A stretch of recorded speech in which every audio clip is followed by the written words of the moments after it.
Hello,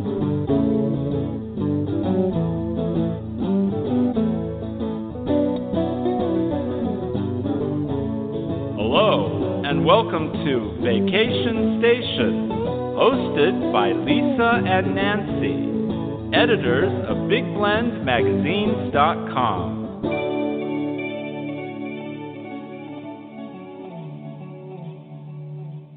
Welcome, everybody. You're listening to Big Blend Radio's special vacation station world travel party. We are streaming live from a very sunny and warm Tucson, Arizona, and we're your hosts, Nancy Reed and Lisa Smith, the crazy mother-daughter travel team and publishers of two digital interactive publications. We have Big Blend Radio and TV magazine. It's our variety lifestyle publication, and Parks and Travel magazine, and you can check them all out at magazines.com. On this episode, we're excited about our party. Yeah, we are. We have a like world parties. we like parties. We have a world travel panel discussion, and I love it. They're all writers and different styles and genres.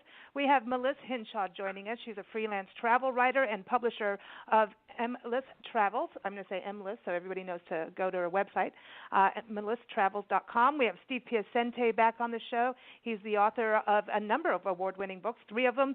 The third one is out now called Pretender, so you got to check that out. He's also the founder of Next Phase Life Coaching. And we also have Brennen Matthews joining us. He's the editor of Route Magazine, beautiful publication celebrating Route 66 and other great highways. So they'll be joining us in a second. And after that, we've got some heart health news and travel from Dr. Jackie Eubany. She's a world traveler over 60 countries now, and she's the author of Women and Heart Disease, The Real Story, so we're catching up with her on some of her travels and also getting some tips for health tips for when you're traveling. It's important. Yeah, it's important. And we also are going to air some Egyptian Hollywood history as recalled by Steve Schneickert. Good stuff. That wild and crazy guy. Yes, that's Steve Schneickert. And also music on the show. We're debuting Wanderlust by Avid, and we're going to play World on Fire by Kwame Benet Shakedown out of Harlem. And we've got Sardegna by Carmen Lundy, amazing jazz singer. So great music, Hollywood history, and travel talk. So I think we should bring our guests on. Are you ready, Nancy? Of course. I know. You're always ready for a party. Right.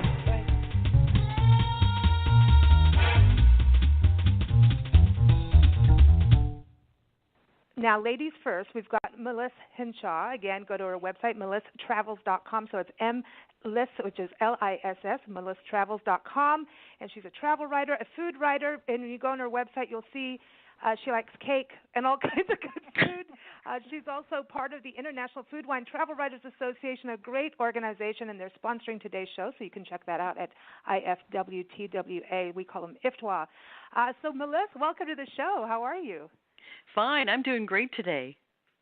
Listen, what's up with this cake? Yeah. In your picture. Well, I'm always on the search for the best cake or the most tasty or something that has a lot of family history to it. Oh, and I like it can that. be anywhere in the U.S., around the world. There's something around every place in the world. I agree with you. I agree. When we lived in South Africa, we did a tour for 2 years with Nancy with her artwork, and I was a little kid, and we went everywhere, and we met all these different people of different walks of life. And one thing I started doing is collecting recipes from just their family, old family recipes, and it was just that's how I learned how to cook. I need to go That's back what people on the road like. so I can It's learn. generational. You did what? I learned how to cook from that, but now I can't. So there you go. But travel and eating is a good thing. Where are you right now today? In San Diego, California. Oh, beautiful. We used to live up in the North County area. Whereabouts in San Diego are you? I'm out in the East County, and I'm one of the few native San Diegans, born and raised here. Yeah, I was going to say, not many of that. Now, we used to live up in Julian, and that's in East County, too, Northeast County. Yeah, that's where we used to live up in the mountains, and good food up there. Talk about pie. You got pie. The apple pie.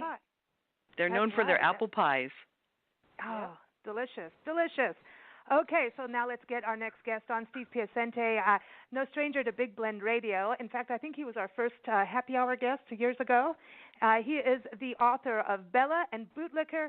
His latest book is out now. It's called Pretender, and you must read it. If you don't, no cake for you. That's or pie. right. None of that. Parties, no cake. I know, and he's also one of our big blind experts. He's on our show quite frequently, and he is the founder of Next Phase Life Coaching. Go to his website, stevepiacente.com, and of course, you can get his book on Amazon. Steve, how are you? Oh, it's great to be here. I'm doing very well, although San Diego sounds beautiful. We're laboring in 50-degree weather here in Rockville, Maryland. Wow. 50 degrees, I don't even understand. We're 90, 95 today in Tucson. So I'll say we can flip-flop. It's summer. Usually the Washington area goes from winter to summer in like a day, but this year we're having a little bit of spring, which is actually nice.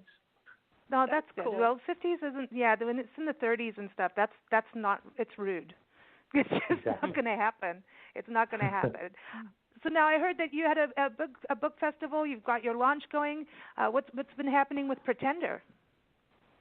So first, early reviews on Pretender are coming in very positively. We're very happy with it. And, I'm in that mode where we go from creative writer to creative marketer.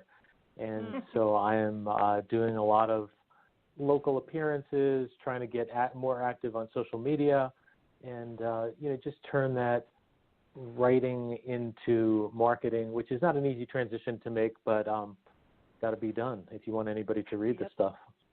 That's right. True. Yeah, you have to. And it's interesting because your background in writing comes from being in the journalism. You do speech writing and creative fiction, So when you think, creative fiction is creative. When you think about marketing, then that's just another form of writing. It is, but you do have to make a conscious gear change, and sometimes that can feel like throwing the car into reverse at 40 miles an hour. So. I know. Now you're starting to sound like my driving. No, anyway, that's how Or you her drive. cooking. I know, or my cooking. No. So this is great. We're going to talk about travel too, because I want to talk about how travel connects with creativity, and also about life and how it gets you out of your comfort zone. I know as a life coach, Steve, that you know about that. But I want to bring our next guest on too, Brennen Matthews. I first met with him on Twitter, and I was like, "Hey, you were doing an East African magazine," and I was like, wait a minute, we used to live in Kenya, and then I found out that he was born in Kenya, in Mombasa, beautiful area.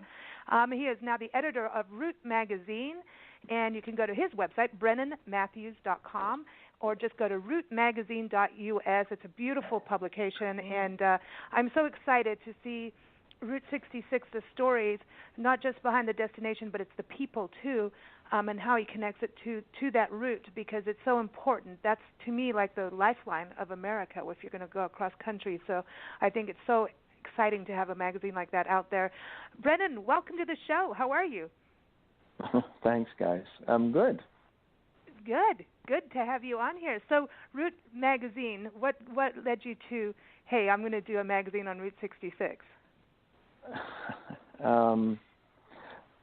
My background's in working with magazines, as you said. So I have around a decade of editor-in-chief responsibility with great magazines. And we had done Route 66 a couple of years back and just met so many amazing people who had so many amazing stories.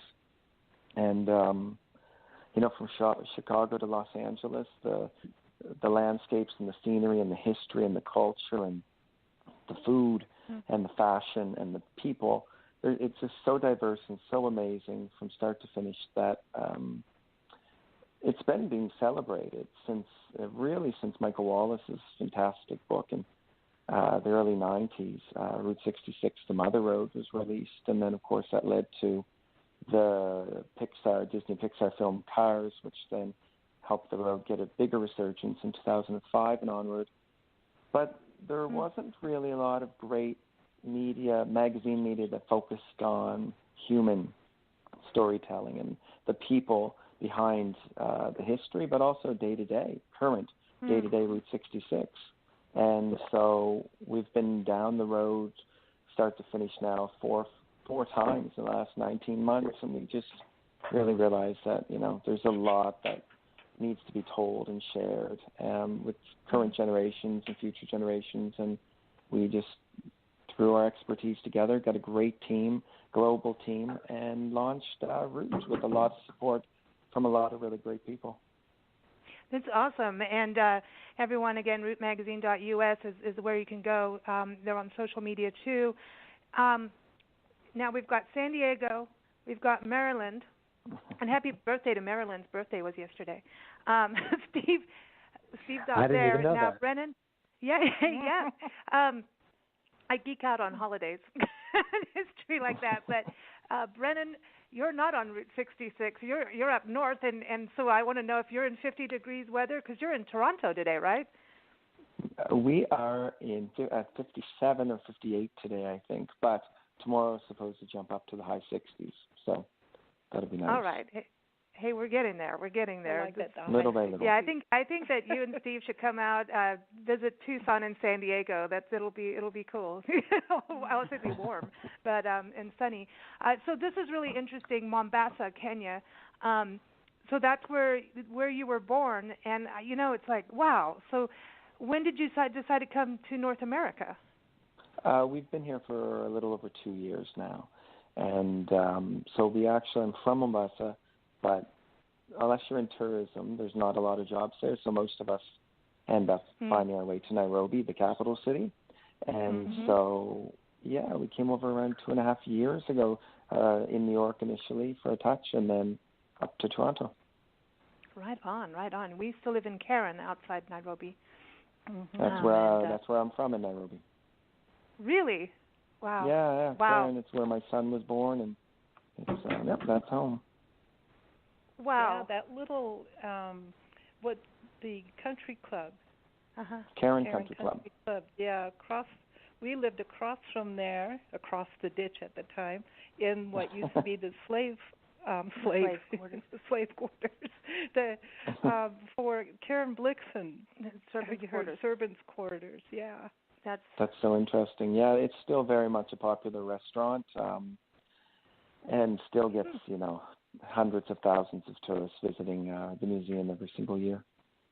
Wow! I miss it out there. I miss Africa for sure. That Tucson kind of has that vibe with the acacia trees and the mesquite trees, and just the being in the desert has that. It takes me back to Kenya and South Africa. I want to go to Steve here. Steve, where was the last international destination you were in? So before I answer that, let me back up a second, and just to give context, we are my wife and I are a couple who had our children early, and so there was never much time or money for traveling. So just now, since the kids are all up and out and living and they have their own families, we've just started traveling the last few years. And so the last place that we went we began in Paris, and then we traveled up to Normandy, and then we went over very somber and solemn to visit the battlefields. And then we went over, because we needed a little bit of the opposite kind of feeling. So we went over to a little beach town called Cabourg, and we spent a few days up there, and then over to Brussels for a bit, and then back down. We finished up in Paris, and it was a glorious trip. It was in September, and the weather was just gorgeous. Wow, that's nice. Europe, now that's something that, Melissa, Europe is one of your destinations, right? When you think about going after good food. So what was your last international destination? Well, we thought outside the box this last year. We went to Southeast Asia. Oh. And yes, and we went to Vietnam and Hong Kong and Singapore. And, of course, most of it was centered around which food would we find and what would we eat and where's the mom-and-pop places. Oh, man. So what, when you think about the food over there, what was one meal that really stood out for you? Well, I liked the different like spring rolls and the way maybe they do like a stir fry, and everything seemed very fresh and made by families, and not a lot of like what we're used to as expensive restaurants and cookware and the latest. It's what's been handed down from generation to generation. So that's interesting. So it's those family history, keeping the traditions going. Steve, for you when you were in Europe, what was the most memorable meal? Not necessarily good, but memorable. Well, that's good that you qualified it because there are two different experiences. Generally, we put ourselves in the hands of the restaurants and we tried the specials because we wanted to experience things that we hadn't tried before. With that said, we stopped in one place and intended to have dinner, but decided that we really didn't want to have a full meal at that moment, and the waiter actually got a little perturbed about that. So that was probably, unfortunately, that's one that sticks out, that experience. That's interesting, Now, what a good.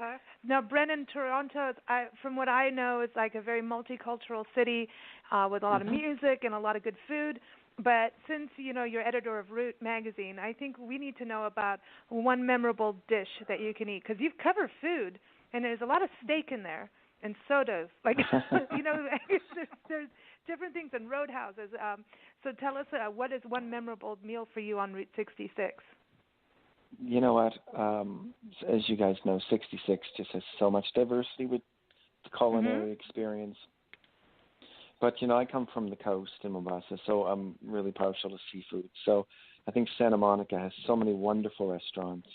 But there's a place called the Water Grill, which is right on Ocean Avenue, and it's amazing, the service, the food, the ambiance. But really anything on 66 that, I don't know, I think a lot of people get really focused in on sort of the ma and the pa and the vintage stuff on 66. And I think that there's, from in Albuquerque with, the Route 66 Diner, Tally's in Tulsa, there's a lot of really great vintage places that deserve to be visited, but there's a lot of other really great Oklahoma City, Albuquerque, Tulsa, Santa Monica, Chicago, some really great places that have seafood or steak or vegetarian that deserve to be visited as well if you're on Route 66. I think that's such a good point because I think when you think about Route 66, you forget about Santa Monica. You forget about it does go from coast to coast. It's like you can you can stretch out if you want on the other side, but it's to me that we forget about not just like there's the route, but then there's unique experiences that aren't that traditional thing of what you think of. It's neat. I mean, you think quirky. about it's very quirky. But you get up like in Flagstaff, and it's like this, university beer town. I'm calling it a beer town because there's some really good craft brew out there. So it's interesting, to me what happens on the route. I want to talk about travel and what it does for you individually as writers. And creativity, and just the thing of getting out on a comfort zone. And let's start with you, Melissa. Traveling, what was it that gave you that bug of like, I'm going to travel, I'm going to write, and I'm going to follow the food? Well, I'm always looking for the story behind the story, and chain restaurants to me are very predictable. The whole experience is predictable. But if you find like the independent place, the place that's been in the community for generations, there's a whole different atmosphere to it. And to use the five senses, sit and listen, watch what's going on, the interactions with people, who knows who, and you might see the little baby running around and mom chasing the baby while she's trying to roll out the dough. There's just a lot more happening that, to me, it shows me what the life is about and the culture is about in an area. And people have hobbies, but everybody loves food. And food brings people together no matter where you are. I absolutely agree. And it's and you can communicate, and it's the taste. Right. Wow, what is that? The radio. Yeah, whatever someone is doing in the background, maybe not. But it's to me that taste of place is really an important thing because that's how you can taste the culture. You can taste like what's happening, what grows there. Is there grapevines for vineyards? That kind of thing. You really get to have that connection. How has it changed you as an individual traveling and writing about it? Well, I used to take for granted places that I went to, and then I started watching and observing more and talking with people. They want to talk about how they make their food, where they grow their vegetables, how the place started, because they have a lot of pride in it, and it's their passion. So they want to pass this on to others. And it has changed me in that when I go to a restaurant, I look at it completely different than I used to. I know that people work hard, and they work long hours, and they're doing their dream. And they're serving people because they want them to be happy, and they want them to experience the area they're in and the culture that they're in. And it may not be an American version, but it kind of opens people's eyes to something different in the world. And I think that's really important to expand our horizons. I absolutely agree with you. It's key. It's absolutely key. Now, Steve, I know as a writer, there's the creative side, and I want to know, does traveling help you in writing fiction, like Pretender, or when you look at also being a life coach? Because I think Pretender is very connected to the life coach side of people going through change in their life and, organizing in their mind and, connecting your passion, your purpose, and organizing that plan on how to move forward. And sometimes there's a lot of questions, and I know that you do that, so your journalist side comes out. But does travel help you as a writer, and does it also help understand people when they go through change in life? The answer is yes, and to talk about the first part just for a second. Sure. I'm someone who grew up in New York and wound up covering southern U.S. politics for 25 years. And I like to say that when I get out of therapy, no, just kidding. Politics but anytime. that experience, all those experiences covering the Deep South and the politicians who represented the Deep South, that is what really inspired and informed my fiction. But when it comes to travel, a lot of very smart people have said great things and things full of wisdom about travel. And one of my favorites is the great travel writer Pico Iyer, who's done a TED Talk, by the way, that's worth watching. And one of his quotes is, "We travel initially to lose ourselves, and we travel next to find ourselves." And I think there's a lot to that. And so I find that being overseas, experiencing places I've never experienced before, talking with people with different points of view and with different backgrounds is really, something that helps me bring it back around to myself. And I think that helps inform what I write and how honest it feels and those kinds of things. It also gives me, as a life coach, it also gives me insight and ways to present things to people that they may not have thought of in that way before. I agree. I think there's something, it's about dealing with change and, having to be in the moment, I know you've been on the 8 Keys of Excellence shows with us, and the one key is this is it, live in the now. It's that focus, Yeah. I think that's what travel, if you're not focused, that's when you can get yourself into trouble, right? Big so time. yeah. So I think it has that awareness, and also to feel your own responses to things. How do you feel about this over there, and when do you say something, or maybe you shouldn't? It's like it's that really it's a fun way to grow. I think that's the thing. Brett, go ahead. I was just going to share one more quick thing, which is that I'm also an amateur photographer, and one of my photography teachers, thank you, in college, taught us something through this example, that you could take a picture of the Washington Monument, but you really can't understand how big it is unless you put some people in the picture. And so when I'm overseas, one of the things I always like to do is go on a walking photo tour with a local professional photographer who provides great insights and helps you look at the same things every tourist takes pictures of, but in a new way. The guides know, they know where the best places are. We have a friend, John DeGrazio, who runs Why Explore Adventures in Yosemite National Park.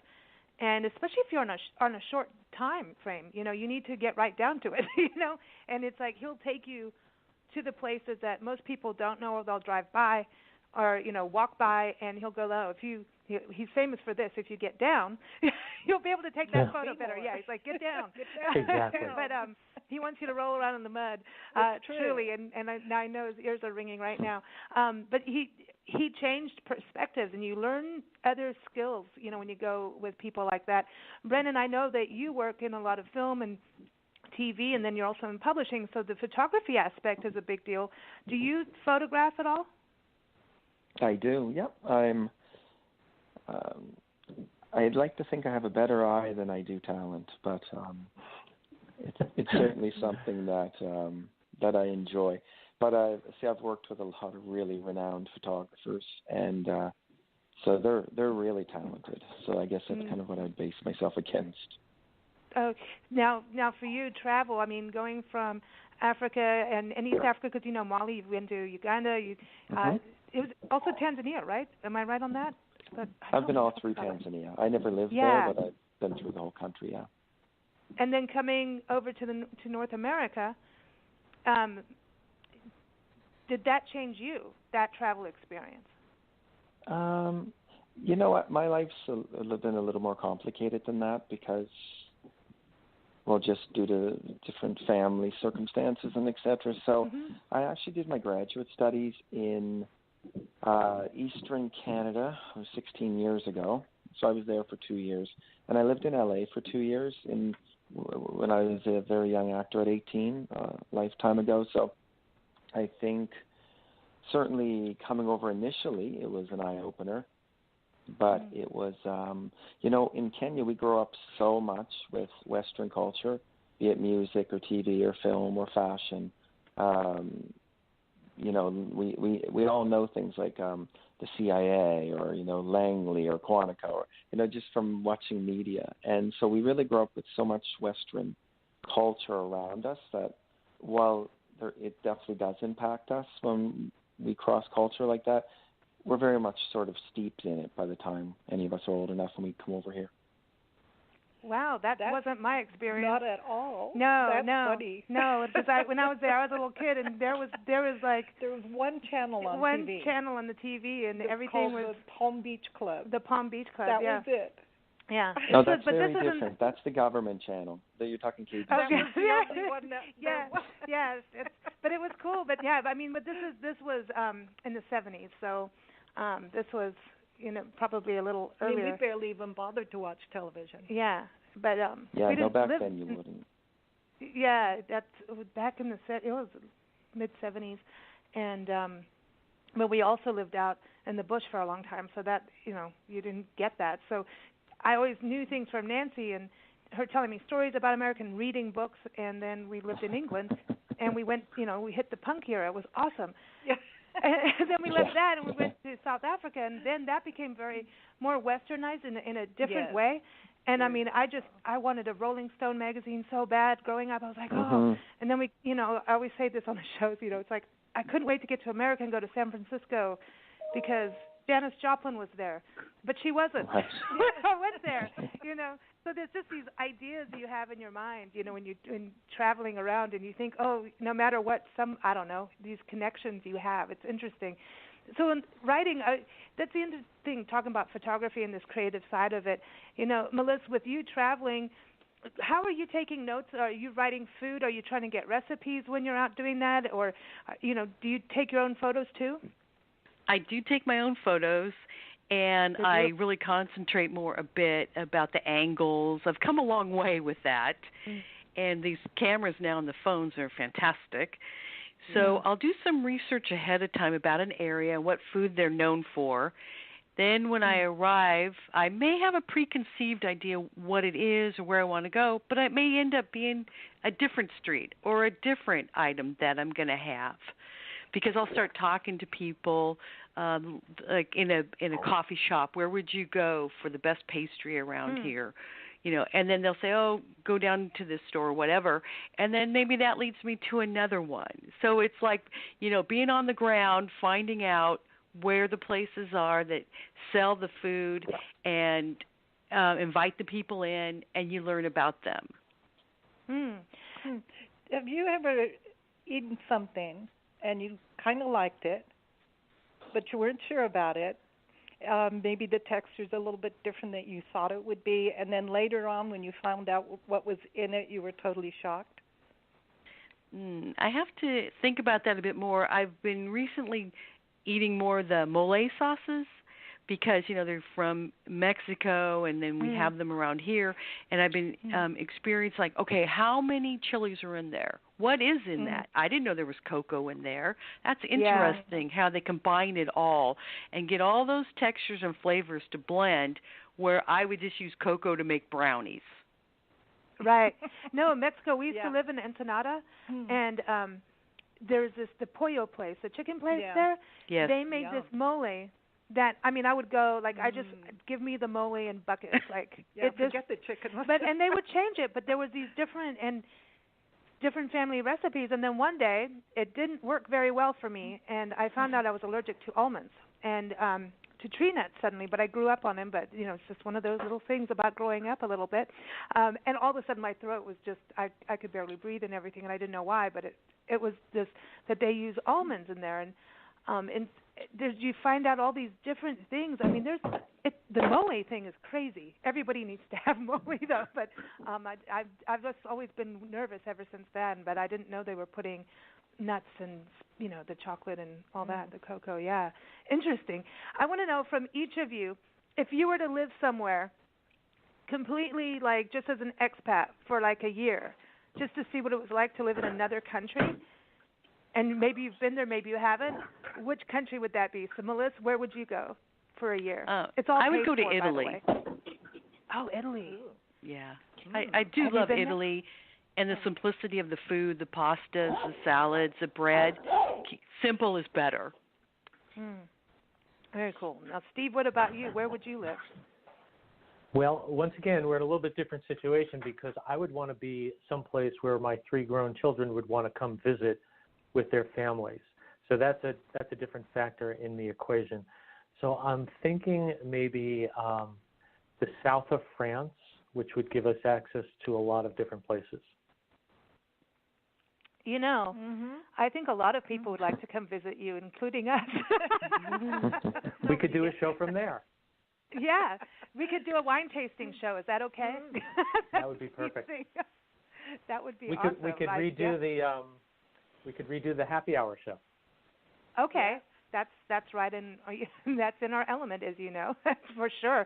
Brennen, for you, where are you going to be an expat, even though you kind of are an expat? Barbados. Ooh, oh my! Have you been there? I haven't. I was offered a job when we first came over here, and I was crazy enough not to take it. But it's I love growing up in Mombasa. You tend to really.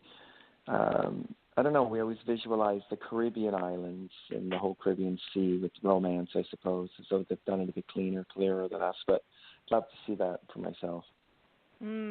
Mombasa, I have such good childhood memories of being at the beaches, that warm water, and snorkeling and going on glass-bottom boats. Oh, my gosh. Yep. So much fun. Oh, man, and I remember the ferry. Oh, I remember Nancy got called a witch. You wait to get on the ferry, and there, it's like a traffic jam, and you can hear the horns before you get to the ferry.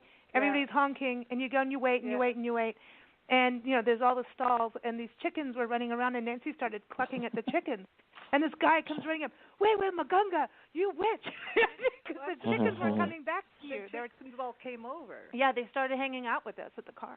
He got really upset. I know, but that's how you learn not to do she stuff got called. She got called Wewe Maganga. That happened to you twice. Yeah, I know. And it's always about talking to an animal. Yeah. And the animal responds, and it freaks them out. But yeah, that's. Did you? I mean, is it still like that over there in Mombasa with the glass bottom boats? Has it become touristy or?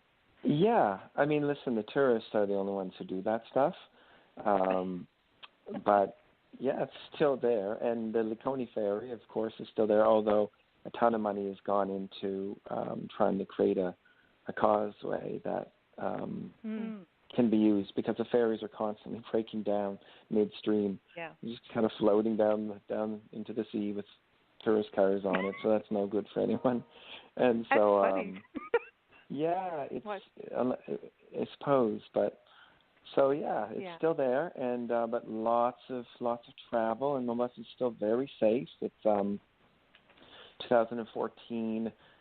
There was some bad stuff that was happening up in Kiwaiu and up in Lamu and stuff, closer to Somalia with Al Shabaab and some tourists and stuff. But we got a bad rap down south, but nothing's ever happened down south, and it's just super safe, and it's a great place. Man, it's just such a magical place. I think everyone should go there. I mean, Melissa, have you gone to Africa at all? I have not. Ooh. Now, there's some food. There's some good food over there. Okay. Yeah, I'm just saying. It's exciting. Yeah, really good food. It's so exciting, though. Steve, it's awesome. Now, I hear Tel Aviv is in your future. Yes, Tel Aviv is in our future. Let me say a word about Africa, though, because it's on my list as well.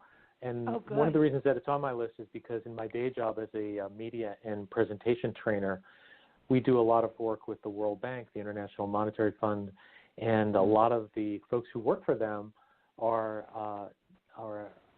from those countries. We just did a big training with all the mission chiefs from the World Bank and all the African countries, and just to hear them talk, and there are a lot of troubles in the places where they work, but there's also a lot of beauty and a lot of great culture.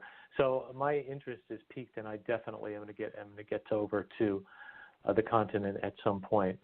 Tel Aviv, yes. My middle daughter's husband, who's a computer genius, high-tech kind of guy, has been offered a year-long position in Tel Aviv, and it looks like they're going to take it. And so I can't go more than 6 months, or actually 3 months, without seeing my little granddaughter, who's going to be going with them, of course. So we are now in the throes of planning a trip. It will probably be next summer to Tel Aviv. And of course, I've already looked at walking photo tours with the Tel Aviv photographers, and I think I found one. Wow, that is awesome. There you go. I know. I mean, to me, it's exciting. Going to other countries gets so exciting. Let's talk about tips, travel tips, and for anywhere in the world. Melissa, any tips, whether it's safety or, for travel writers specifically or for foodies, any tips? Well, I always try to make sure I do go to a safe area, and then I'm a type that goes mostly out before it gets too dark, and I just look around. I use my senses, like does it seem like a good area? Is a good vibe here? And I'll ask people also, because the locals will tell you where to stay out of, where to go, because they don't want anybody to get hurt, so they want you to be safe. Yeah.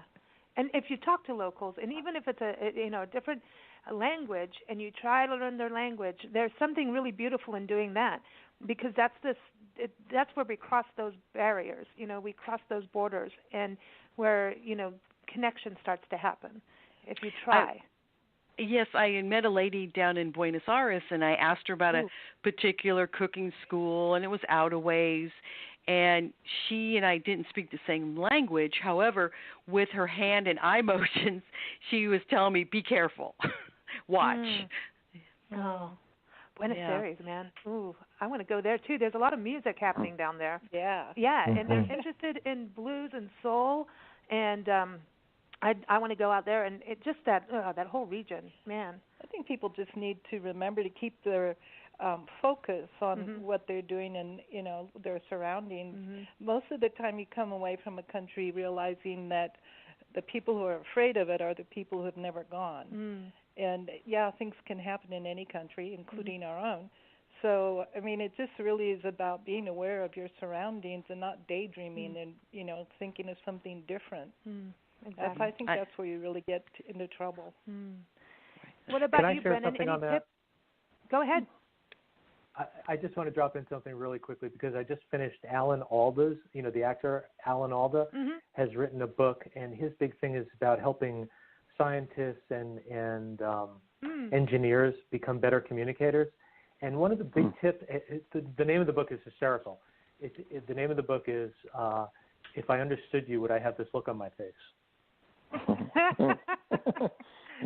But this is why we do radio.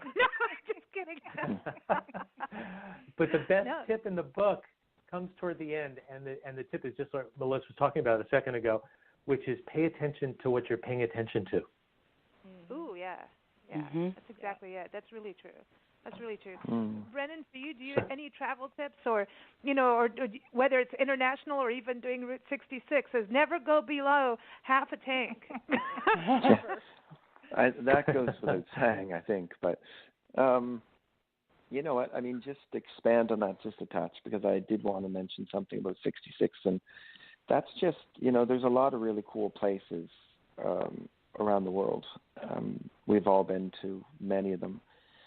But I think that for a lot of Americans, and even a lot of global people, but a lot of Americans, I think that there's a lot more to see in America than the average person gets out and sees, per se, on a road trip. And I think that a road like 66, and this is sort of one of those things to answer your question that, sort of I've learned, and the tip that I would give, and that's as you travel across the country through 8 different states that are made up of big cities and small towns and ghost towns and a lot of different personalities and perspectives and culinary and all that comes, and history and all that comes with it, if you really just sort of digest it and take that in, you can really get a significant experience of America and of humanity in a way that I think a lot of us, myself included, before really going down 66, we don't really tend to experience often when we're on road travel. And I think that is just an amazing thing. And in today's political climate, it's just fascinating when you're sort of watching very liberal guys from Chicago react to, something going on in more conservative small town Cuba, Missouri, or you're watching, conservatives in, Flagstaff, respond to something. And so you're just seeing all this response, and all these people beer. sort of, that's why there's lots of beer on 66. Lots of good beer too. But it's a fascinating experience. And I would just say the exact same thing. Just slow down and just enjoy your meal, enjoy your drink, enjoy sitting by the fire at night, and just watch and listen. It's fascinating. Yeah. I think, have you been to the snow cone place in Seligman? Yeah, the Delgadillo's place. Yeah, it's a great place. Did you get the chance to go in the back and look at his garden? The toilet? Yes, of course, several times. Well, that family is incredible. Didn't they also have a barber shop? They had a couple places, and Angel's a famous barber.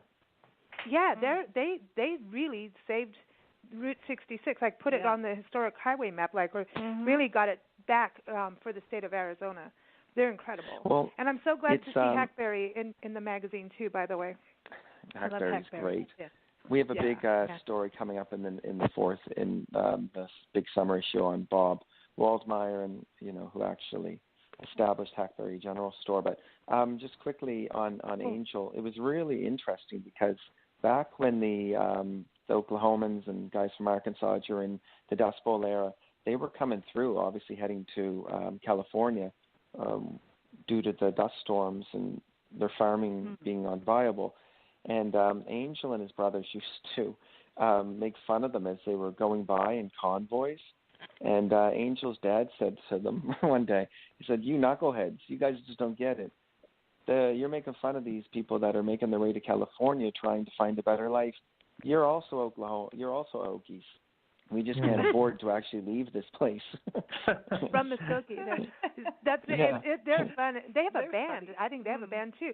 Now you talk about road trips, so I have to bring this up. One of my favorite questions is to ask, if you're going to go on a road trip, where are you going?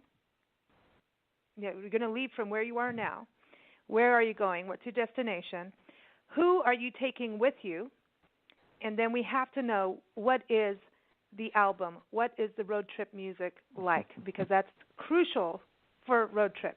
You have to have good music, or some people do audiobooks, some people do radio. Everyone's different, but what is being played?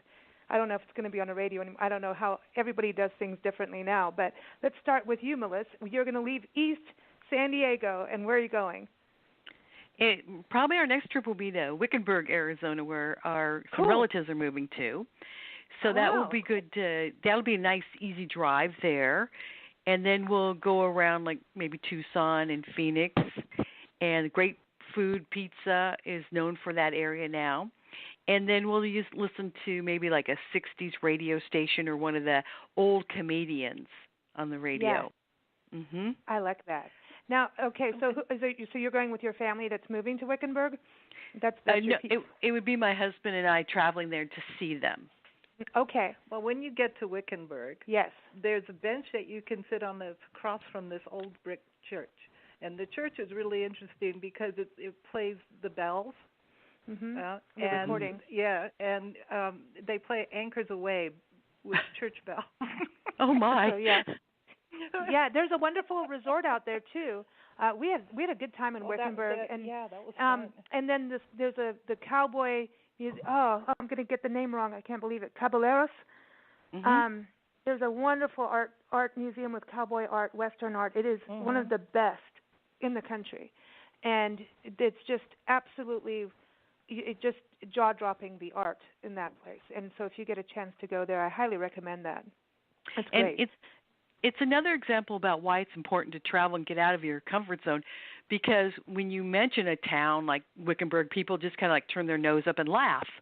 But when you go there, wait, there's more to it, like the museum and the church bells. Oh, yeah. And the lynching that took place there. Yeah, you should read the Wickenburg massacre. There was a massacre, and it. We have a friend who has written books on this, and it's incredible. Bob Wilson. Bob Wilson. We used to call it. He used to have radio segments with us called "Hanging with Bob" because he does all the hangings and lynchings and everything. But anyway, botched hangings. And Wickenburg does have a hanging tree. Yep. And he covered the massacre, and he would walk into restaurants and say, "This side did it," because it was. There's different stories of who did it. And it was like, is it the Mexicans or the Indians? And if you say one or the other, half the restaurant will throw things at you. Yeah, it's funny. So don't say that when you go. That's a good tip. One of those books.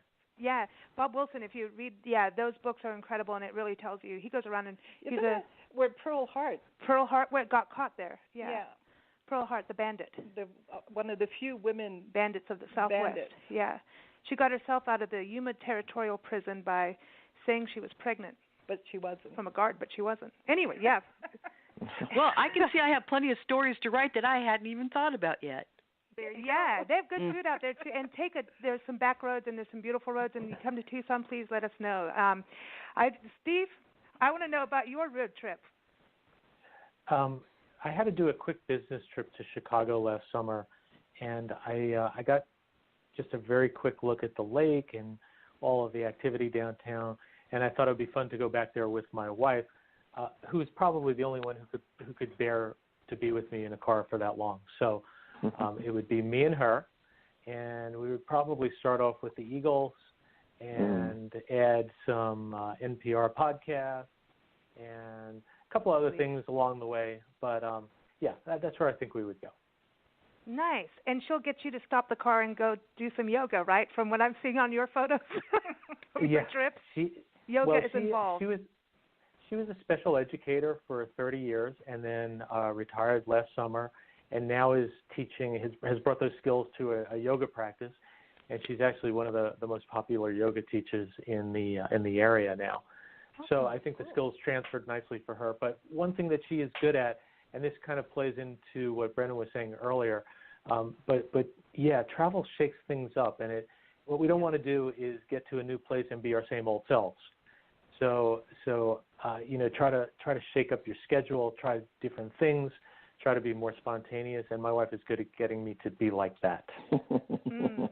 Very cool. No, that's good. That's good. And Chicago's got some good food. Are you going to go for the pizza? Oh, we'll go for everything because we'll be there for several nights. And I do want to tell everyone to follow. What did say that again, Brennen? Lou Mitchell's. It's traditionally the restaurant where everybody started off their journey out west. It's a wonderful place for breakfast, Lou Mitchell's. That's right, and you're in Route 66 country in Chicago. So and you got to play some Muddy Waters when you get there. That's mandatory. Muddy Oh, Waters. yeah. Mm-hmm. He's a mandatory man. Brennen, where are you going? From Toronto. A few months. No, listen, we live here. We don't play here. No. But again, one of the joys of my role as editor of Root Mag is getting to regularly beyond 66. So we will be, and when we take these trips, it's usually like 6-7 weeks. So we're on the road for a while. But in a couple months, we're back on 66, and that'll start at pretty much the beginning. We will make our way down. This time we won't go to Los Angeles because of time, so we'll stop at around a place called Victorville, just west of Barstow in California. It's a great 66 town. And then we will circle back and make our way down to Bisbee, Arizona. Love Bisbee, love Tombstone, love Bisbee, love Tucson. So we'll hang out there, and then we'll go and spend a week up in Nevada, just driving to every single middle of nowhere, quiet little sleepy town, and then I make our way back up 66. Nice. And now who's going with you? That one, it's always the same. Well, in my car, it will be my wife, and I have a 10-year-old who's just in love with travel in 66. And but because it's a story trip, we also have people flying over from South Africa, who an illustrator and another writer as well.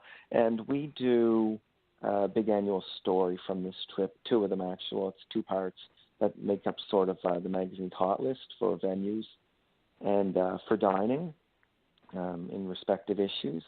And our music is, definitely the Eagles. That one's bang on. Of course, you got some Route 66 by Chuck Berry. And you have ours is very much 60s music when we're traveling down 66. We got maybe some Joni Mitchell, or we got Leonard Skinner, Sweet Home Alabama, and that stuff. But yeah, less modern and more just connecting a little bit to the roots of the road. Right on. Now, I know. Now, the one thing I want to do is 95. I want to take 95 from Yuma, Arizona to Banff in Canada. Cool. Yeah, wouldn't that be cool? Mm-hmm. That'd be a nice route. That's a plan. I know. You know, these road trips are important. I think road trips are something that people should do more and more of, because it connects families. You start to have conversations, because I think so much of the time there's phones and texting and all that, and it's a great way to share music, different generations. You may be listening to Kanye West with someone, who knows? Or maybe not. We should do the Pony Express. I know. Oh, the Pony Express trail has to happen.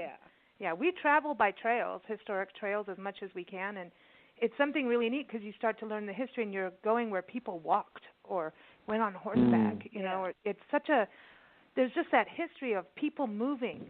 That travel thing is just you're going with the most ancient of travelers.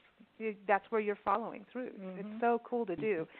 Okay, so we've got the road trip question. Now I want to ask, one of my favorite things is 1 hour walks. We have a whole Facebook group. Everyone can go to onehourwalk.com, dedicated to people getting outside and taking a walk. It's one of those things, all 3 of you have talked about this, about slowing down, learning the culture, taking a walk, right? Taking a walk for creativity, to soak up the ambiance, the region. So I want to know, if you're going to take a 1 hour walk anywhere in the world, where would it be? And if you want to sit and walk with someone so you can pick their brain, who would that be? So let's start with you, Melissa. I just looking at your cake means I have to go for a walk. Right. I love that photo. Well, I've also been concentrating on my local area. And one wise travel writer taught me, it's not chasing the best baguette in Paris. Go out your front door. Look around. Go down the street. There's a story there. So I've been concentrating on local areas, and in San Diego we have a lot, and then I post about it, and I hear people say, I didn't know that was there. I live right by there. I never knew it. But they're tunnel vision, going to and from wherever they're going, and they didn't notice that little store there, or it's an old post office. They're making hamburgers at lunchtime. They came here maybe like from Kansas, and they set up here, and now they have their next generation, and they've expanded. And it's really fun to talk to them. An area that I take for granted, we have 72 degrees every day, and if it's going to rain, it's national news.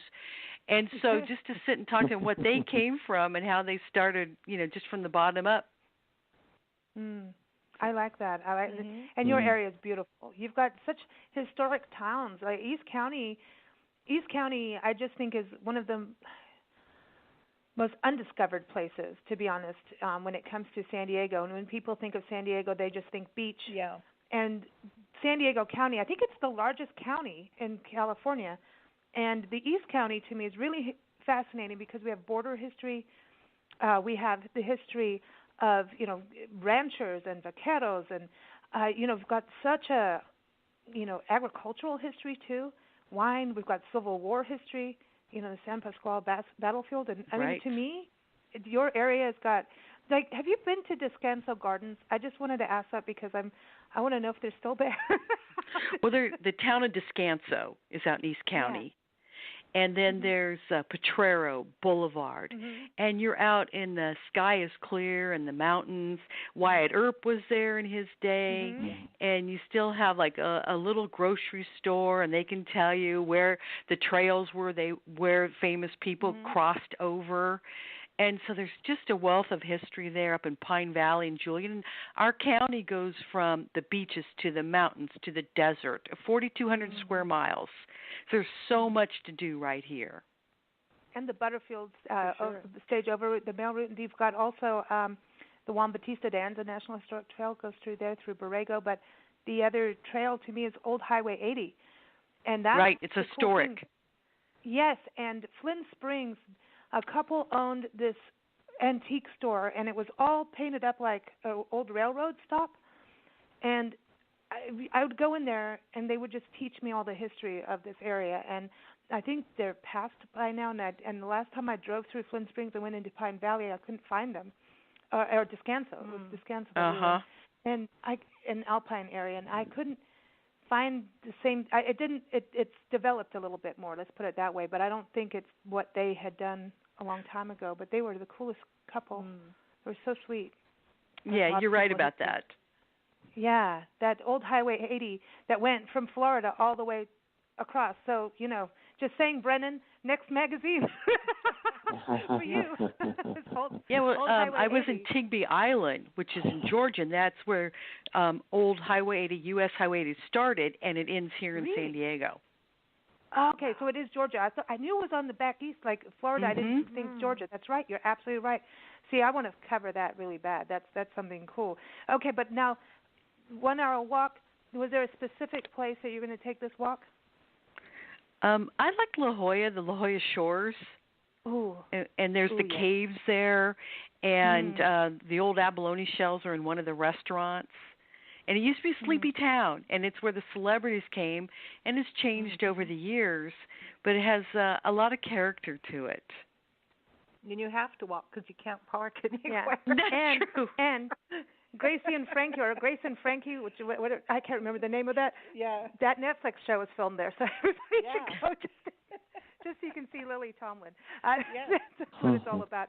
Are you going to be walking with a specific person so you can pick their brain? I might, but I would also go by myself and take my own notes. And then there's different historical museums in each little town, so I would go there afterwards. And then maybe revisit that area now that I would know more. I like this. Now, everybody, onehourwalk.com Facebook group. Come on, we want to see your places. And it's about getting out there. These little places, taking time, historic downtowns, parks, all of it. Steve Piacente, where are you taking your 1 hour walk? So one of the walks that we actually spent a whole day doing this, and it was a very moving journey for me, and I would like to go back there, was along the ruins in Angkor Wat in Cambodia. Wow. This was during a training. My company did a training in Bangkok, and my wife and I stayed over a few extra days, and that was what we did. We flew over to Cambodia. We went to Siem Reap, and we went to Angkor Wat, which was, it's the ruins of a civilization that's thousands of years old. And I thought walking among those ruins was just a really moving experience. And all the talk tonight about Route 66 and the Okies going to California reminded me that one of my favorite authors is John Steinbeck. So this time I would like to do it with him. Oh, I want to sit on your shoulder. Yeah. But you don't want me to sit on your shoulder. but that I want to be a fly on that walk. Let's put it that way, because that would just to sit and have a conversation with him is neat. It's neat. In Central California, San Benito County, in the historic Hollister, his family lives there, and he was there, and they have him all this in his museum and everything, and it's just so. Like, wow, here he is, and it's amazing.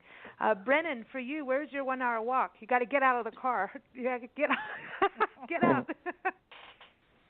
Can I give 2? Is that too much to ask? I'll be very fast with the first one, but I don't know if you know her, but my first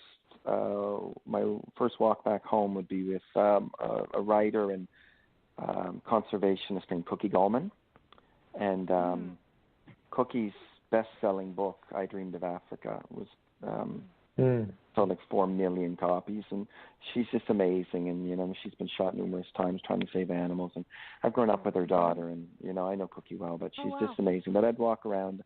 They have a 100,000-acre ranch, and but just if you ever read her book, I Dreamed of Africa, I think it'll even further spark your need to get back or to get over to Kenya. But down not on 66, but around 66, I would love to. One of my favorite towns where I do my 1 hour walk is a sleepy little Arizona town called Chloride. Oh yeah. And it's just the strangest, most bizarre, odd little town. The murals are weird. On the Spirit. Yeah. Yeah. Oh my God. Yep, up in the hills. I didn't know somebody else knew Chloride. It's so bizarre. We've slept in Chloride at a place called Shep Miners Inn. Yeah, it's closed down now. Have you been there? No, Nancy and I have been to Chloride and Dolan Springs and like Oatman, that whole area. Yeah. And then there's a Christmas tree drive near there too, where there's actual Christmas trees and people decorating. The Southwest, this is like the it's like the shoe tree. This is the funky side, and it really is, and it's a cool place. But was it haunted? Because to me, Chloride and Dolan Springs, when you even just enter there, you just feel like, I don't know, something went down. Yeah, I feel that too. That's why I like it though. But I feel that it's, there's something, it feels like a haunted town. It feels like there's a lot of vibe that's going on, a lot of history. So, I'd walk around there for an hour, maybe at around 4 or 5 p.m. when, it's not so hot and it's just kind of peaceful. Maybe with a good friend of mine, Michael Wallace. I just love listening to Michael's stories. He has that booming voice, and everything he says is so poetic, and he just has so many wonderful stories that people have shared with him over the years from 66 to Highway 80 to other areas. And so, it'd be a peaceful, fascinating walk. And you got to go and photograph those murals because there's some trippy. That's trippy stuff. It is. That's trippy, hippy dippy stuff there. I have a lot of photos of those murals, and we actually got out of there a little. We had a picnic up there one day, and after about an hour of hearing weird things all around us, we just said, "Well, let's go back down." There's some weird stuff. Okay, I'm just going to tell. In Slab City, there's a 1 hour walk. Everybody by Salton Sea, and you need to be aware. Yeah, just go out there. There's some interesting places to take a 1 hour walk. Where is that? Yeah, Slab City. Slab City? Yeah, Slab City. Have you been there? It's out by Salton Sea.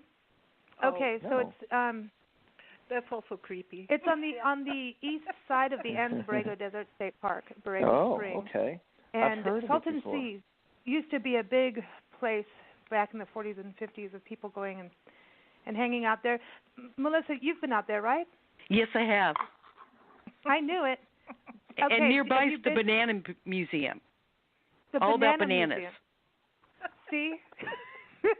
And it's a great place to go bird watching, the Salton Sea. And Birds and bananas. Just go look up Slab City. That's all. Just go check it out, Google it, and watch the movie Into the Wild. Christopher McCandless. Oh, was that up there? Yeah. He, when he in Borrego Springs was part of that. He really did go there, and it was crazy because when we watched that, when it first came out, we were living in Borrego Springs at the time because we'd gone through some wildfires in the mountains, and it was time to go to the desert.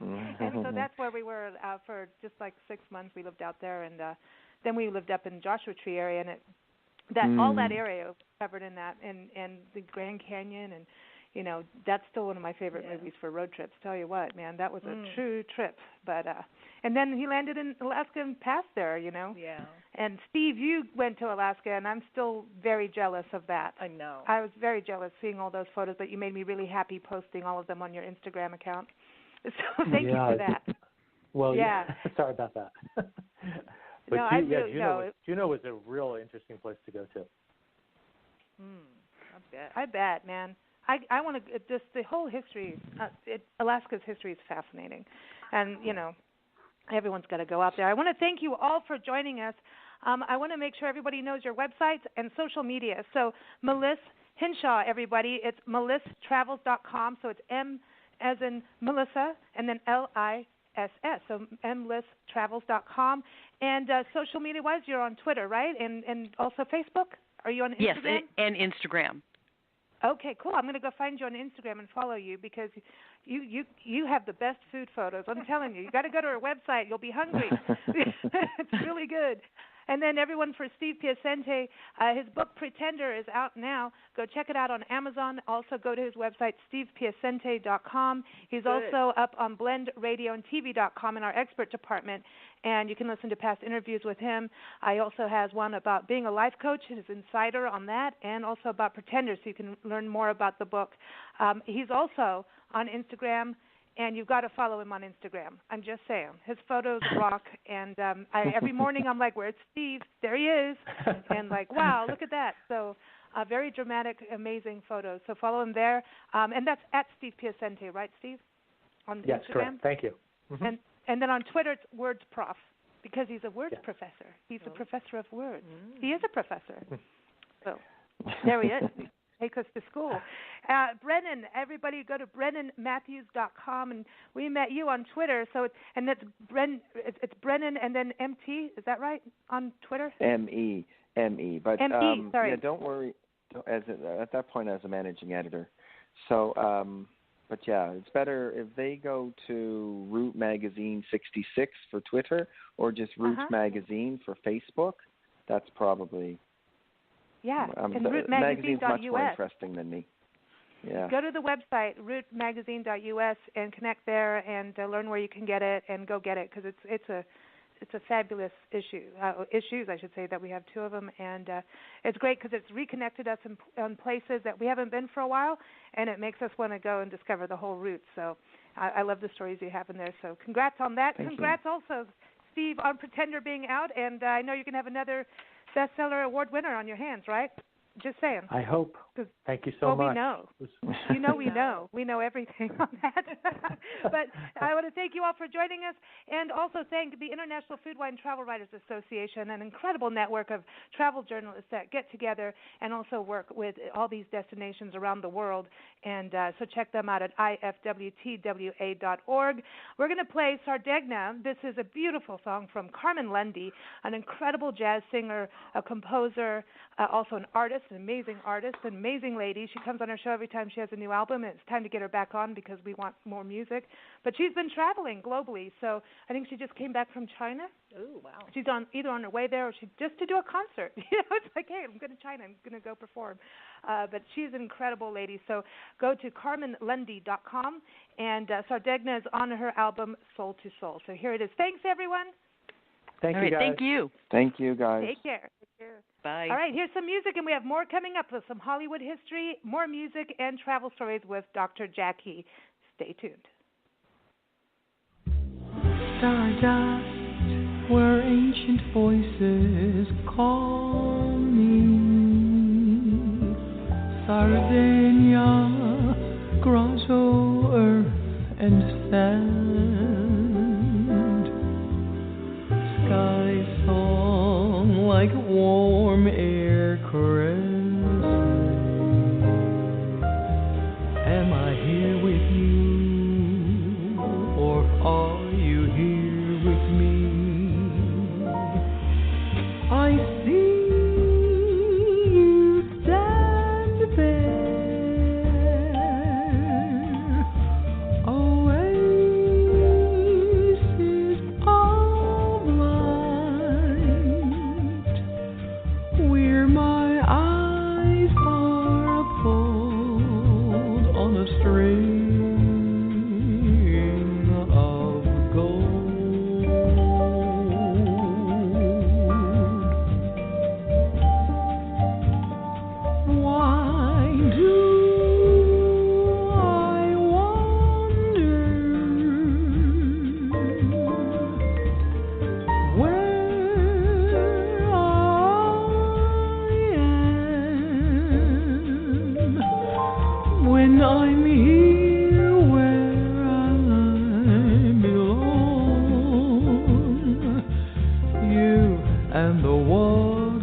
hum a melody, then say a single word. I see you stand there, oasis of light. When I'm here where I belong, you and the water.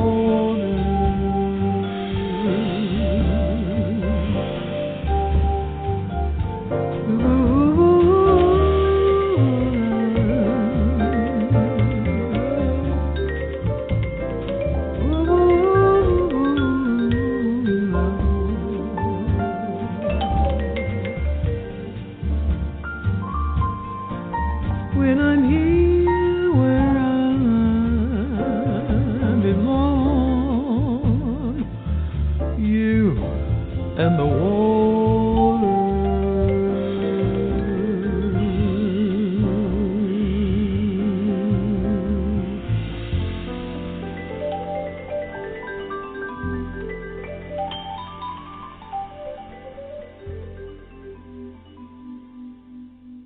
The amazing Carmen Lundy, everybody. She's just incredible. Beautiful. Beautiful. Everybody, go to CarmenLundy.com to keep up with her music, her art. That was Sardegna off of her album Soul to Soul.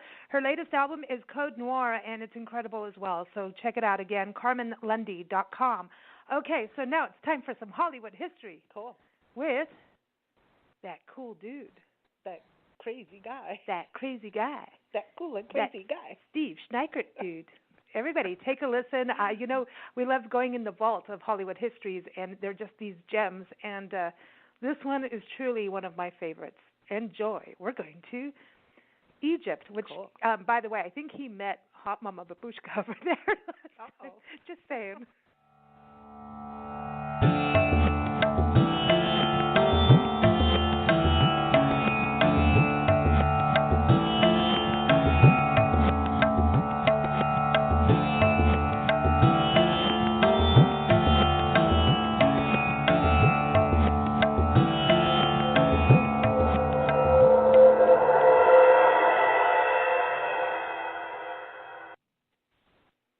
Hollywood filmmakers, directors, and producers have always had a fascination making movies involving Egyptian themes, whether it be romance, horror, biblical, or adventure.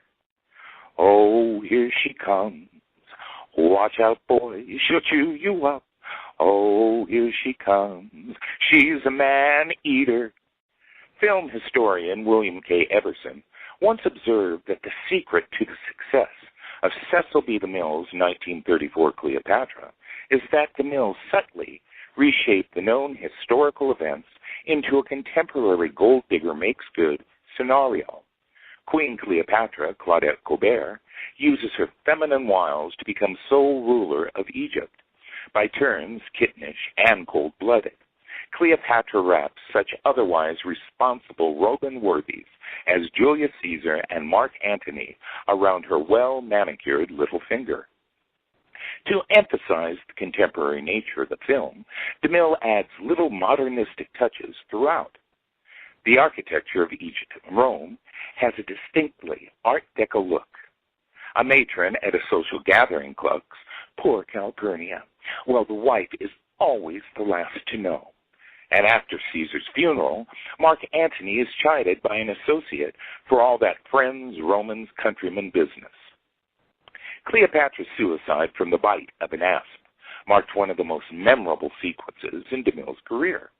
Remarkably, for all of the enormous sets and elaborate costumes, Cleopatra came in at a budget of $750,000, almost $40 million less than the 1963 Elizabeth Taylor remake.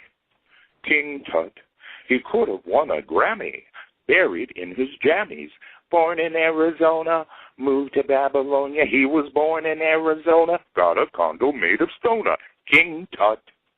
After an archaeological expedition disturbs an ancient tomb, a centuries-old Egyptian priest returns to life to reunite with the incarnation of the princess whom the gods forbade him to love. Released in theaters by Universal Studios 1 January 1932, The Mummy, starring Boris Karloff and directed by Karl Freund, frightens millions of horror-seeking viewers. By the way, Nancy and Lisa, a sequel to the film was released in 1940 called The Mummy's Hand. This land is mine.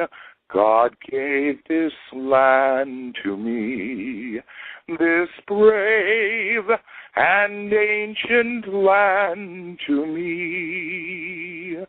The Ten Commandments is a 1956 American religious epic film produced and directed by Cecil B. DeMille and released by Paramount Pictures.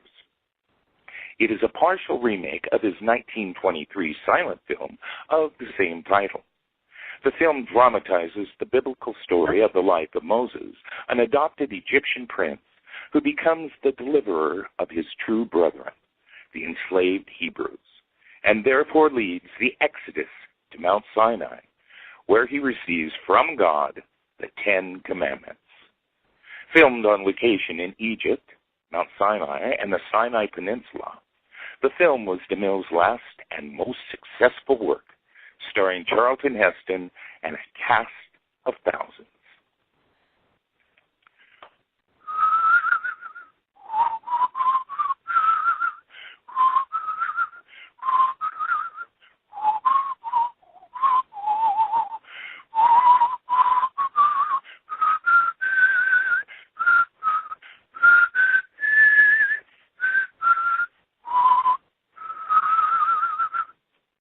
The epic of all epics, David Lean's 1962 Oscar winner for Best Picture, Lawrence of Arabia.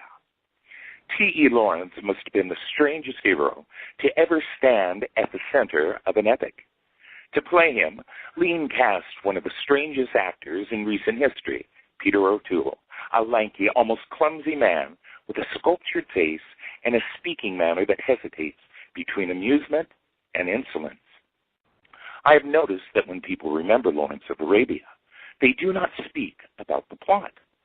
They get a certain look in their eye as if they are remembering the whole experience and have never quite been able to put it into words. It is spectacle and experience, and its ideas are about things you can visualize or feel, not things you can say. Much of its appeal is based on the fact that it does not contain a complex story with a lot of dialogue.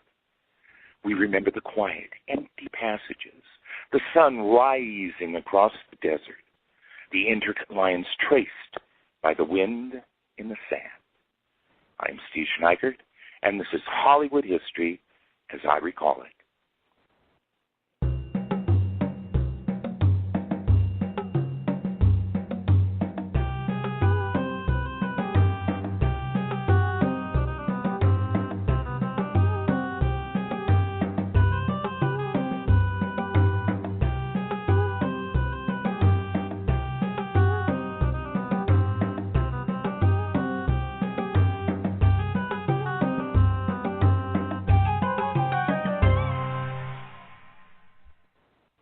Asp. Did he? I love that. I love him singing the King Tut. Mm-hmm. Oh, man. I love that segment. Everyone, again, Steve Schneickert, and you can go to blendradioandtv.com, go to our expert department, and you'll see him there, and you can see him, you can listen to him, and see his features in magazines, too. He rocks, so check that out. And you know what? Eubany, Lisa Snyderman, singer-songwriter Lisa Snyderman, released a new single. It's called Wanderlust. And so we're going to debut it today. Cool. Or, right on today's show. And I sat down and had a quick chat with her about her travels around the world and what inspired her song Wanderlust. And she's amazing. We've known her for a number of years. Mm-hmm. It was just really great to reconnect with her and have some new music from her. I know. It's exciting. I know. She's writing, too. She's doing a whole bunch of amazing projects. So rock opera. Yeah. The song Wanderlust is on her website. It's Eubany, So AOEDE, muse.com, AODMuse, MUSE. And if you go to /music, you'll find it there too. So here it is. Wanderlust, first, my little conversation with her. Eubany is a multi-award-winning San Francisco-based folk pop artist and playwright, and she's been honored with more than 40 awards for her songwriting, audiobooks, videos, and stage plays. And she has a brand new single out, and it's called Wanderlust, something we can identify with here on Big Blend Radio. But before we play it today, she's going to tell us just a little bit about the inspiration for the song. Eubany, welcome back. How are you? Oh, thank you. It's great to be back. Yeah. I'm doing great. I'm glad to hear it. So Wanderlust, do you suffer from that once in a while? I do, like many of us. Tell us a little bit about the song. It's very, very catchy, and it's one of those things that it becomes an earworm.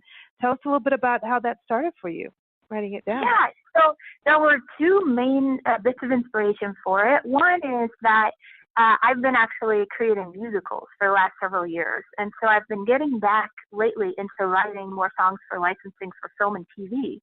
So I was taking a class, actually, where we had some writing prompts, and one of the themes for that was carefree, getting away, and travel. But the main impetus for me, or the main inspiration, was that because of some health and energy issues that I've had, that I'm home a lot. And so I kind of wanted to act out or express that yearning and that longing to get away, the fantasy of just leaving our day-to-day life and traveling and exploring. So I kind of, wrote Wanderlust to capture that yearning and that want to, go on adventures and go somewhere new. I understand that. I understand that completely. And I think a lot of us have it, especially if we're at work or, like you're saying, if you're home a lot, you want to get out there and travel. And but to me, the song I was saying, it's really catchy, but it has that fantasy vibe that you always have in there. There's a lot of whimsy in your songs, and it inspires you to dream big. And I think that's one of the coolest things about your music, and this song definitely does that. It puts you in different places, and you can travel. We can travel in our minds. For the song, thank you. Yeah, and some of the lyric was inspired by some of my own travels back when I was in my 20s through Europe. And so I was backpacking, and it was kind of that want to get back, right? Some of the imagery was that yearning to go back. So where do you want to go now in Europe? Like if I gave you a plane ticket now and said no health or energy issues, you're hopping on a plane for a month, where would you go? Probably Spain. It's somewhere where I've always wanted to explore more of my roots. I've got some roots in Spanish Morocco, and always kind of been calling to me, because I've done other parts of Europe, but I never got a chance to see Spain and Portugal. Oh, I know. I want to go to Portugal specifically for the music. The music there just blows my mind. And to talk about being dramatic, my gosh. So I want to go there for the music. So let's go. Let's go there. Sounds good. Everybody, the song is out now. It's called Wanderlust. Again, it's from Eubany. And you can go to her website, aodmuse.com. She's also on Facebook. Her real name is Lisa Schneiderman, but she goes by Eubany, which is AOEDE. Now, I'm not just proving I can spell. Sometimes I can't. But tell everybody a little bit about Eubany. Eubany, the name is actually her name is the muse of song in Greek mythology. So I wanted inspiration to inspire and be inspired, and what better inspiration than the muse? See, perfect, right? That is perfect. So, and then now we can go to Greece too on our little vacation. How about that? Yeah, I think we should get a little bit of.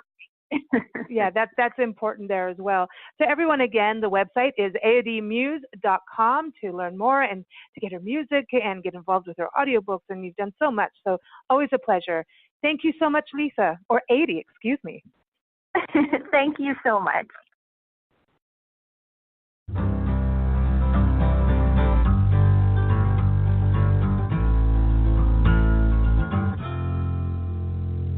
What's this I'm feeling? Can't stop daydreaming of distant places, of unfamiliar faces.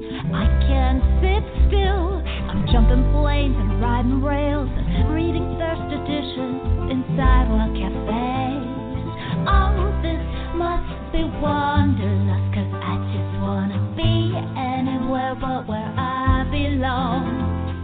Where can I go to forget the mess I've made and just leave it behind, leave it behind? Why is my heart aching? Can't stop these cravings for adventures, for daily detours. I can't stay here. I'm rambling roads, trekking trails, exploring church arches and metal doorways. All this must be wanderlust, 'cause I just wanna be anywhere but where I belong. Where can I go to forget the mess I made and just leave it behind? Let's go somewhere else, we made the journey.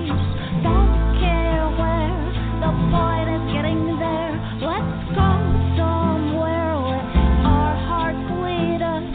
Don't care where, the point is, oh, this must be wanderlust, 'cause I just wanna be anywhere but where I belong. Where can I go to forget the mess I've made and just leave it behind, leave it behind? Oh, this must be wanderlust, 'cause I just wanna be anywhere but where I belong. Where can I go to forget the mess I've made and just leave it behind, leave it behind? Oh, this must be wanderlust. Yeah, this feels like wanderlust. Oh, if this is wanderlust, then let me fly. I need to fly, fly.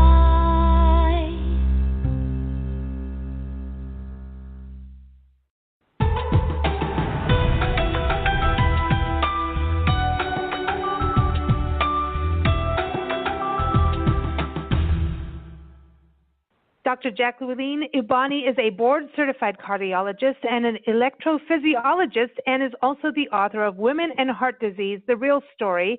You can get it on Amazon or go to her website, womenandheartdiseasebook.com. Now, normally, Dr. Jackie is on our show talking about heart health, but today, because she's a world traveler to over 60 countries, she's on our show to talk about what kinds of places she visits. Do they have a sense of place? What attracts her there?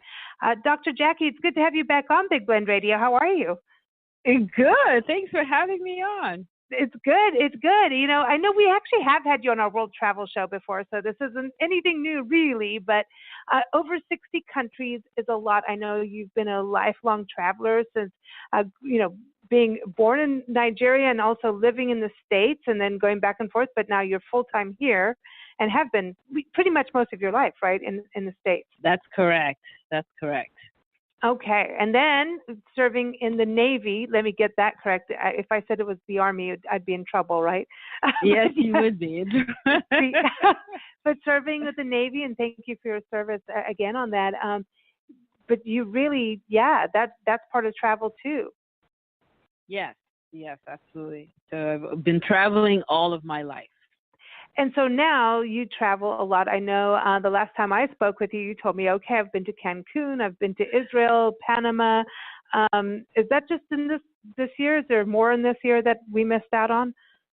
That's been Cancun and Israel this year. And I have one more trip planned to France. And I haven't planned anything else beyond that. But I will go to a couple more places this year. Okay, awesome. Now, when you travel somewhere like Cancun, it's different than Israel, right? The reason of going. Yes, absolutely. So it depends on my mood when I travel. If I want just quiet beach, doing nothing, then I go to places like Cancun. But if I want historical facts, lots of tours and those kinds of things, and I travel to places like Israel. I don't know if I mentioned this earlier, but I'm a big fan of Western civilization history. So I like to visit countries that have a lot of history, places like Israel and Turkey, So I have to be in the mood for that because that requires a lot of energy and a lot of time. But it's also a lot of fun. It's very different than what I do every day. Being a doctor, it's hard work. Going on these trips are fun. They're a lot of work because you get up early and you're going to bed late at night, trying to get, see all the sites and learn all this history. But it's fun. It is so much fun. I know it is. I mean, to me, travel is it's life because you're learning something each place you go, and then that's the thing to us. I mean, this whole conversation is about integrity in the places that we go to places because we want to learn something or we want to experience something that stands for what this community says it is. And so then there's that, and then there's places where you go to just go, okay, I'm just coming, I don't know, just coming out to kind of zonk out and sit at the pool. And so I know you do that in Cancun. that's the latest. Like, hey, I gotta catch up on some sleep because I'm a doctor and I know that you have a schedule like that's crazy, and we appreciate that. But yeah, I mean, so you have two different things, and so I know Cancun's got places that have a natural thing and a cultural thing, but there's also very much a resort style, and I'm not knocking that because that is part of tourism, but it's a different thing. Do you spend a shorter amount of time in a place like Cancun if you're really just kind of catching up? Yes, correct. So I was just going there really, I just needed a break. I just needed to just not be on the schedule, be on the beach, and I wanted to read a couple of novels. So I picked Cancun. I was only there for 3 to 4 days. I stayed in the usual all-inclusive resort where you get pampered all day and you just read books. So that was nice. It was a break that was much needed because I've been working really hard recently. So that was perfect. Pamper Dr. Jackie. She needs it. I know it. You gotta pamper her. You got to pamper her and only allow her to have 5 ounces of wine too. But, a day. She's taught us that. But then also when you think about also turning around and going to these, 2-week vacations that you go on, it's a learning thing. It's a sense of place. So when you're there, do you go into a restaurant that is locally owned versus a chain restaurant maybe? Or what do you feel about going into a downtown of someplace you've always wanted to go and you've been researching the history and then it's a chain of like, here's a street full of McDonald's and Starbucks and everything? Yeah. So I'd much rather go and taste the local cuisine. So usually when I go to these places, I usually have work closely with a travel agent. I try to pick a travel agent that's, either been there or is from that country and has a lot of information for you. And I pretty much lay out what I want, and they really help me navigate through the country. And they're always pointing me to the local restaurants that most of the locals really like. So I stay away from the touristy areas, and I try to go and just get immersed in the culture. So you find that a travel agent helps with that, because that's really interesting, because a lot of times it's like, oh, just start planning your trip on the internet, use TripAdvisor and things like that. So you're going, no, I want the locals. I want that. I want the local, yeah. I mean, I do this TripAdvisor and I corroborate what the travel agent is telling me, but usually the travel agents that I've used, I had this one particular travel agency that I used. The owner of the travel agency is a professor. He's actually Egyptian, but he's a professor and he's well traveled, and he's lived in the Middle East. So a lot of my Middle Eastern travels, I use him because he's a professor. He understands a lot of history, and he knows that that's the kind of stuff that I like. So he puts a wonderful package together for me that includes history, immersion in culture, and, maximize my time in these countries, seeing everything I possibly can see within a short period of time. And I think that's the thing, is when everybody is on a time limit and a budget limit. Yeah. Too. And so when you go somewhere, it's like, okay, you can do the wander around thing, but that takes up time, Yeah, you may not be getting exactly what you wanted. You know what I mean? You've got to really look at what you're looking, what you want to experience out of it. And I think this is great that you're going in and immersing yourself in the cultures. Now, I know because you're Dr. Jackie that you're not going to leave this conversation without giving us some tips for travelers regarding heart health, and especially if you are dealing with heart health issues. So, yes, I tell my patients, I recommend that my patients always carry all of their medications in their carry-on with them on the plane. You don't want to pack these up in your luggage just in case your luggage gets lost. If you have a long list of medical problems, it's always a good idea to just write them down on a little small sheet of paper along with your list of medications. So in case you're in a foreign country and something happens to you or you're not able to speak, you can, hand that paper to the local EMS service, and they will, better be able to serve you quicker. And I generally recommend, if you're making these long flights, I recommend taking a baby aspirin, or, just getting up every few minutes, getting up and walking around on the plane to prevent forming blood clots in your leg. And when you get to these countries, if you do have a lot of medical problems, it's a good idea to just know, where the closest hospital is to your hotel, just in case of emergency. Excellent. And that's true. Everyone should know that. It's really one of those things you should look. They put fire escape things and, what to do in an emergency on the back of the hotel wall or the door. And right. How many of us actually look at it? But then when something goes down, and then something goes down, you're like, oh man, I wish I remembered that, because now I'm locked in the bathroom and no, I'm kidding. But something's going to happen. Something's going to happen with that. And yeah, Dr. Jackie, always great information, and happy travels over 60 countries. I mean, that is a lot of countries. Where's your next destination? I'm going to France this summer. It's a work/vacation. I have a conference there for a couple of days, and the rest of the time I'm just going to be touring the vineyards and tasting their wine. 5 ounces at a time. 5 ounces at a time. Per day. Correct. Per day. Per day. We've learned from you, Dr. Jackie. That's right. We've learned. And may I recommend a 1-hour walk in the vineyard with the winemaker, with a glass of wine? And yeah, he's got to balance it up. Or she. There's a lot of women winemakers out there, So, I mean, the south of France. Are there? I mean, there are.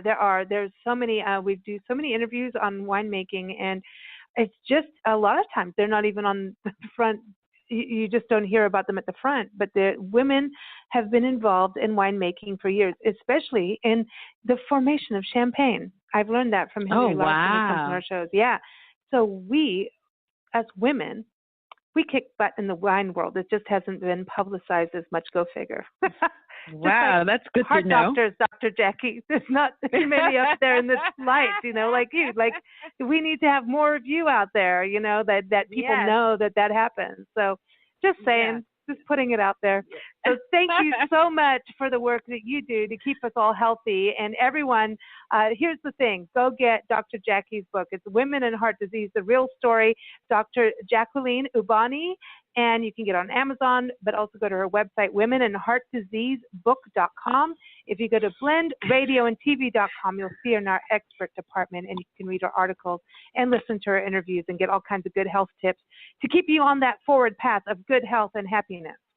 So that's it. When you're happy and healthy, you're really happy. So there it is.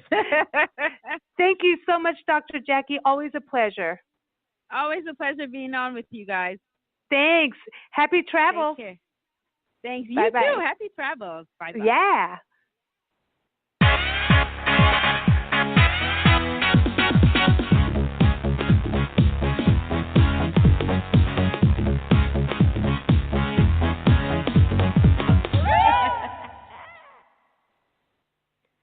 I love Dr. Jackie. She rocks. I mean, really, doctors scare me, but she's cool. Yeah, she's cool. I want to go in there and say, okay, you want to check my heart, but can I have my 5 ounces first? Because I'm scared, but she makes me laugh. Yeah.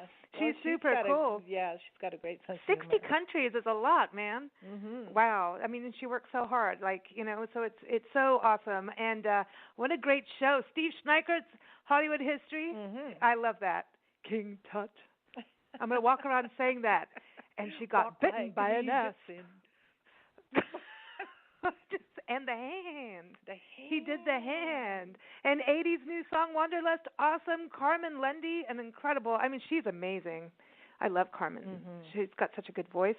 Just great to have 80 have more music out and to have her back, connected, reconnected here. Not that we lose connection. It's just, hey, it's good to have something new with her. And also, fast, she does a lot of theater stuff, so it's not, so rock opera. Yeah, and I'm waiting because she has a book coming, Mm-hmm. so I have to get her back on a show for a full interview.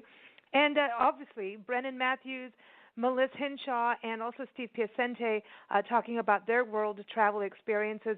And it's so interesting. You talk with them, you can do all the research and you want, then all of a sudden, no, I was in Cambodia. No, I was over here in Buenos Aires. No, I'm here in Mali. They really have been around. I know, and I love this magazine. The Root magazine, yes. me too. This is really fun. Even we're digital publishers, but I'm sorry, but I love a good magazine. I love to have things, I want the in-person, I want to touch the paper.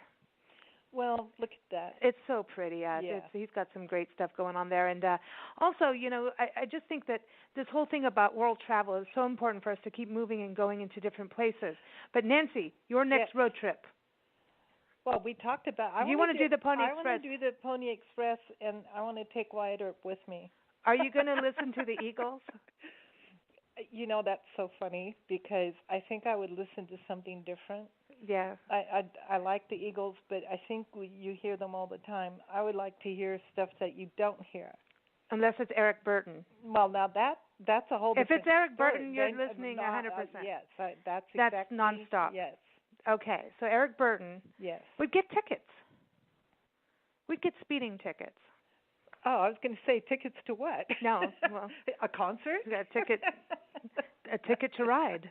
I really want to finish the Juan Bautista de Anza National Historic Trail in its entirety. And this year, we're going to be driving the Natchez Trace. Yes, that's a trail. That's a route. Man, we're going to do a nice big road trip, so I can't wait. We're going to go see our good friend Stephanie up in Kentucky, Springfield. We're going to go to Natchitoches, Louisiana, play with some gators. Yeah. We got to listen to Swamp Pop. And we got a lot of 1 hour walks. Hey, everyone, you've got to join our 1 hour walk club. I'm telling you, this is the coolest thing. You see people's walks from all over the place. New Mexico, California, Arizona. We've got them in Chicago. It's just so cool. So check it out. Come join us. Post your photos. We want to see what you're up to. Well, the walking part. Yeah. The place. Be careful. We may want to see it. I mean, you never know. We might know more than we may want to play peekaboo. Or maybe not. I beg your pardon. All right, anyway. I want to thank everyone for joining us. Thank you, listeners, as always. And thank you to the International Food, Wine, Travel Writers Association as our sponsor for today's episode.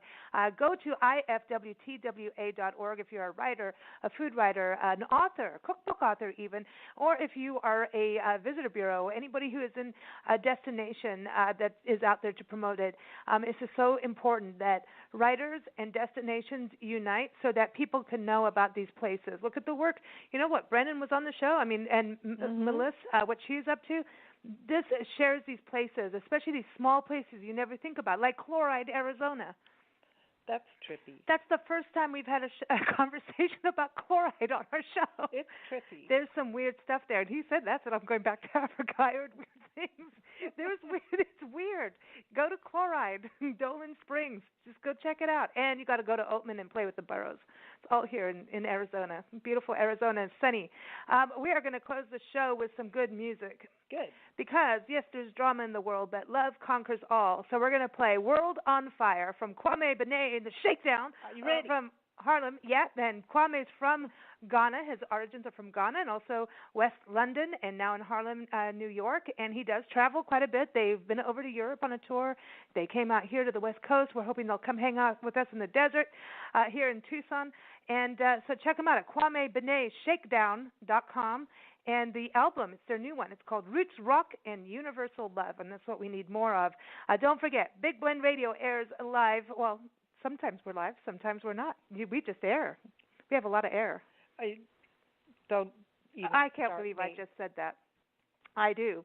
But anyway, our shows. Man, must be your cooking. You can hear, we're back to that. You can hear our shows Monday through Thursday at 4 p.m. Pacific Time, 7 p.m. Eastern Time, and Fridays and Sundays at 11 a.m. Pacific Time, 2 p.m. Eastern Time. And we really do try to be live because we want to be alive for you guys.